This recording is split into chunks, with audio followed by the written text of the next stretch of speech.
couple of levels of brightness.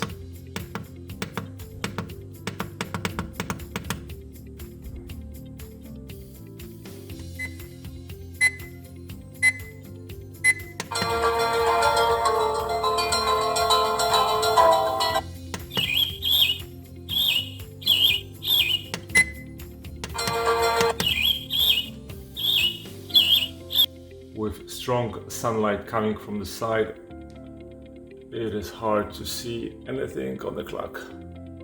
But it's only for like an hour or two.